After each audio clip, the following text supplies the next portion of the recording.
ओम नमः शिवाय। आप सभी का दिन शुभ हो। प्रिय श्रोताओं, सावन मास की इस आध्यात्मिक कथा श्रृंखला का आज 23वां दिन है। आज दिन है शनिवार, जो शनिदेव और भगवान शिव के न्याय प्रिय रूपों को समर्पित है। आज हम सब श्रद्धा से वंदन करते हैं भगवान शिव के काल भैरव स्वरूप का, जो समय और न्याय के देवता है और भक्तों को कष्ट से मुक्त करते हैं। आइए अब सुनते हैं आज का अध्याय।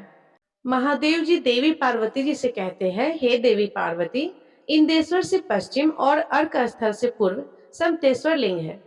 पुष्करणी के जल में स्नान करके उनका दर्शन करने से मनुष्य 10 अश्वमेघ यज्ञों का फल पाता है। उसके पूर्व भाग में और पाप मोचन तीर्थ से नेतृत्व कोण में मेघेश्वर नाम से विख्यात शिवलिंग है, जो सब पापों का नाश करने वाला है।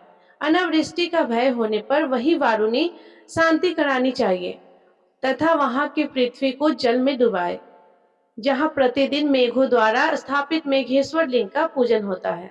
वहां अनावृष्टि का भय नहीं होता है। गात्र उत्साग्र तीर्थ से उत्तर बलभद्र जी के द्वारा स्थापित महापापहारिणी शिवलिंग है, जो मानव तृतीया और रेवती नक्षत्र के योग में भक्ति भाव से चंदन पुष्प आदि उपचारों द्वारा बलभद्रेश्वर लिंग का पूजन करता है, वह योगेश्वर का पद पाता है। प्राचीन काल में राजा भरत ने पुण्यमय प्रभा क्षेत्र में आकर परम उत्तम 10 अश्वमेघ यज्ञों का अनुष्ठान किया था। उसमें सोमपान करके सहस्त्र नेत्रों वाले इंद्रपूर्ण तृप्त हुए थे।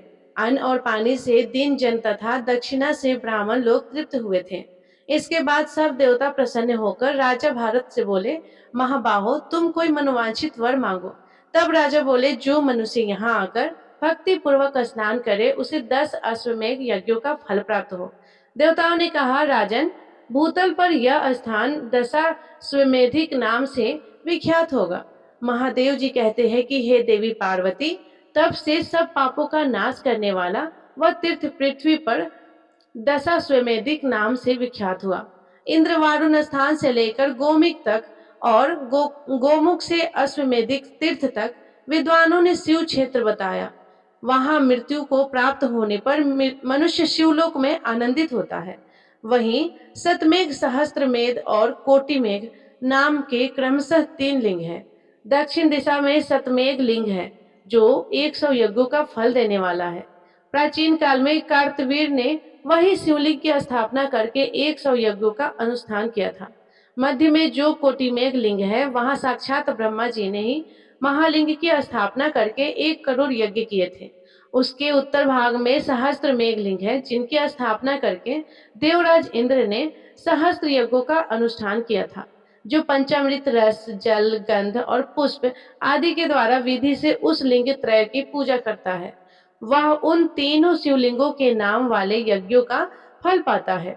वहीं दुर्वासा द्वितीय का स्थान है, जहां मुनिवर दुर्वासा ने 1000 वर्षों तक तप किया और निराहार रहकर सूर्य नारायण की आराधना की थी। तब भगवान सूर्य ने उन्हें प्रत्यक्ष दर्शन देकर कहा, सुव्रत, वर मांगो। तब दुर्वासा जी बोले, भगवान, यहाँ मेरे द्वारा आपकी जो सुंदर प्रतिमा स्थापित की गई है, उसमें आप तब तक निवास करें जब तक यह पृथ्वी स्थिर है। आपकी पुत्री यमुना जी भी यहाँ रहे और आपकी महाबली पुत्र धर्मराज जी भी यहाँ निवास करे। सूर्यदेव ने कहा, महामुनि, तुमने जो कुछ मांगा है वह तो होगा ही, उसके सिवा गंगा आदि कोटि तीर्थों का और भी यहाँ निवास होगा। देवताओं सहित मैं सदा यहाँ स्थित रहूंगा। दुर्वासादित्य का दर्शन करने से यहाँ सब प्राणी कोटि यज्ञों का फल पाएगा। ऐसा कहकर भगवान सूर्य ने अपनी कन्या और पुत्र का स्मरण किया। यमुना जी पाताल फोड़कर वहां प्रकट हुई तथा काल दंड धामी यमराज भी भगवान सूर्य के निकट उपस्थित हुए। सूर्यदेव बोले, धर्म, तुम और यमुना कोटि तीर्थों के साथ यहाँ निवास करो। तुम्हें यहाँ रहकर पापी प्राणियों की भी यत्र पूर्वक रक्षा करनी चाहिए।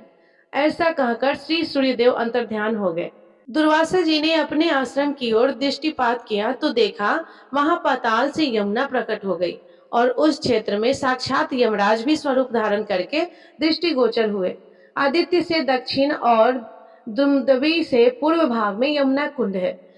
दुमदबी वहां के क्षेत्रपाल है, जिनका शब्द दुदुभी ध्वनि के समान होता है। वैशाख मास में उस कुंड में स्नान करके मनुष्य भक्ति भाव से दुर्वासा द्वितीय की पूजा करे। जो उस महाकुंड में स्नान करके पितरों का तर्पण करता है, उसके पितर 10 वर्ष तक तृप्त रहते हैं। वहां पिंड देने से पितरों की 108 पीढ़ियां पुष्ट होती हैं। साथ ही नरक में गिरे हुए पितरों का तत्काल उद्धार हो जाता है। माघ मास के शुक्ल पक्ष में सप्तमी तिथि को जो मानव अपने मन को संयम में रखते हुए दुर्वासा द्वितीय की पूजा करता है, वह ब्रह्म हत्या से छूट जाता है। जो वहां दुर्वासा द्वितीय के समीप सहस्त्र नामों का पाठ करता है, वह सब पापों से मुक्त होता है। दुर्वासा द्वितीय का दर्शन सब बालकों पर लगे हुए ग्रहों और राक्षसों का निवारण तथा महान पाप पुंजों का नाश करने वाला है। जो वहां क्षेत्रपाल दुदुम्बी का पूजन करता है, वह पशु संपत्ति, पुत्र बुद्धि और लक्ष्मी से संपन्न होता है। सूर्यदेव का वह क्षेत्र एक कोस तक फैला हुआ है। जो सूर्यदेव के प्रति भक्ति भाव से रहित है, उसे उस क्षेत्र में नहीं प्रवेश करना चाहिए। महादेव जी कहते हैं, समस्त यादवों का संहार हो जाने पर केवल वज्र शेष रह गए थे। वे अपने आयु के शेष भागों में अपने पुत्र महाद्वलक यादवों के राज्य पर अभिषेक करके प्रभास क्षेत्र में आए। यहाँ उन्होंने एक शिवलिंग स्थापित किया, जो ब्रजेश्वर नाम से प्रसिद्ध हुआ। राजा ब्रज ने नारद जी के उपदेश से दीर्घकाल तक पाप नाशक प्रभा क्षेत्र में तपस्या की और परम सिद्धि को प्राप्त किया। जो मनुष्य जामवती के जल में स्नान करके ब्रजेश्वर की पूजा करता है और वहां यादव स्थल के समीप ब्राह्मणों को भोजन कराता है, वह सहस्त्र गौदानों का फल प्राप्त करता है। हिरण्य के समीप नागरादित्य का स्थान है। नागरादित्य सब पापों का नाश करने वाला है।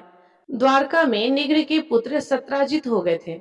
उन्होंने यहाँ भगवान सूर्य की आराधना की और भगवान ने संतुष्ट होकर उन्हें समयंतक मणि प्रदान की, जो प्रतिदिन 8 बार सोना देती थी। उसे देखकर भगवान भानु ने पुनः सत्राजित को वर मांगने के लिए प्रेरित किया। तब सत्राजित ने कहा, प्रभु आप इस पुण्य आश्रम में सदा निवास करें। एवं तथा अस्तु कहकर सूर्यदेव अंतर्ध्यान हो गए। सत्राजित ने वहां सूर्यदेव की दिव्य प्रतिमा स्थापित की और प्रभास नगर के ब्राह्मणों को वृत्ति देकर उन्हें सेवा पूजा का भार समर्पित किया। अतः नागर ब्राह्मणों के नाम पर ही उसका नाम नागरादित्य हुआ। जो हिरण्य नदी के जल में स्नान करके नागरादित्य का पूजा करता है, वह सूर्य लोक में पूजित होता है। जब शुक्ल पक्ष की सप्तमी को सूर्य की संक्रांति हो, तब उसे महाजया सप्तमी कहते हैं। उसमें किए हुए स्नान, दान, जप, होम तथा देवताओं और पितरों का पूजन, यह भी कोटि गुना फल देने वाला होता है। जो उस समय नागरादित्य के समीप एक ब्राह्मण को भी भोजन कराता है, उसे 1 करोड़ ब्राह्मण भोजन कराने का फल मिलता है। विकर्तन, विवसान, मातंड, भास्कर, रवि, त्रिलोकेश, कर्ता, लोक प्रकाश, श्रीमान लोक, चज्जु, गहेश्वर लोक, साक्षी, हर्ता, तमसता, तपन, तापन, सूचित, सप्तावाहन, गर्भस्थ, हस्त, ब्राह्मण और सर्वदेव नामकृत यह 21 नाम वाला नागरादित्य का स्रोत है। इसे स्वत राज कहते हैं। यह शरीर को आरोग्य तथा पुष्टि प्रदान करने वाला है। महादेव जी दोनों संध्याओं के समय इस स्रोत के नागरादित्य की स्तुति करता है। वह मनोवांछित फल प्राप्त करता है। ऋषि तीर्थ से पश्चिम पातकों का नाश करने वाली पिंगा नदी है, जो समुद्र में मिली है। उसके जल का स्पर्श करने से मनुष्य रूपवान होता है। एक समय दक्षिण भारत में रहने वाले कुछ महर्षि सोमनाथ जी के दर्शन करने की इच्छा से प्रभा क्षेत्र में आए और एक नदी के किनारे ठहर गए। वे काले रंग के और कुरूप थे, किंतु वहां स्नान आदि करने से कामदेव के समान रूपवान हो गए। तब उन सब ने आश्चर्यचकित होकर कहा, इसमें स्नान करके हम सब लोग पिंगल और गौरव वर्ण को प्राप्त हुए हैं, इसलिए आज से इसका नाम पिंगा होगा। जो लोग भक्ति पूर्वक इसमें स्नान करेंगे, उनके वंश में कोई कुरूप न होगा। पिंगा के दर्शन से मनुष्य को पितृमेघ यज्ञ का फल प्राप्त होगा। यहाँ स्नान करने से दूना और तर्पण से चौगुना पुण्य होगा। जो यहाँ श्राद्ध करेगा, उसे असंख्य फल की प्राप्ति होगी। पूर्व काल में उद्दालक नाम के एक महातपस्वी महर्षि प्रभास क्षेत्र में रहते थे। उन्होंने सरस्वती पिंगा संगम के समीप की भूमि पर बड़ी भारी तपस्या की। उनकी भक्ति के प्रभाव से उनके आगे ही एक शिवलिंग प्रकट हुआ और आकाशवाणी हुई, महाबाहु उद्दालक, मेरी बात सुनो। आज इस शिवलिंग में मेरा नित्य निवास होगा। यह संगम पर प्रकट हुआ है, इसीलिए इसका नाम संगमेश्वर होगा। इस लोक प्रसिद्ध संगम में स्नान करके जो मनुष्य संगमेश्वर का दर्शन करेगा वह उत्तम गति को प्राप्त होगा। इस आकाशवाणी को सुनकर महर्षि उद्दालक दिन रात आलस्य छोड़कर संगमेश्वर की आराधना करने लगे। इसके बाद देह त्याग के बाद वे मेरे महेश्वर धाम को चले गए। संगमेश्वर से पश्चिम त्रिभुवन विख्यात गंगेश्वर लिंग है। भगवान श्री कृष्ण ने परम धाम पधारते समय स्नान करने के लिए वहां गंगा जी का आह्वान किया था। गंगा ने शिव भक्ति परायण होकर वहां शिवलिंग को स्थापित किया था। गंगेश्वर का दर्शन करने से गंगा स्नान का फल प्राप्त होता है। जय भोलेनाथ। आज का अध्याय समाप्त हुआ।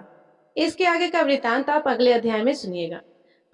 तो प्रिय श्रोताओं, सावन मास की कथा अध्याय 23 आपको कैसा लगा? यदि अच्छा लगा हो तो प्लीज वीडियो को लाइक कर दीजिएगा और कमेंट में हर हर महादेव जय मां पार्वती अवश्य लिखिएगा। और यदि आप चैनल पे नए हैं तो चैनल को सब्सक्राइब भी कर लीजिएगा। धन्यवाद। जय भोलेनाथ, जय मां पार्वती।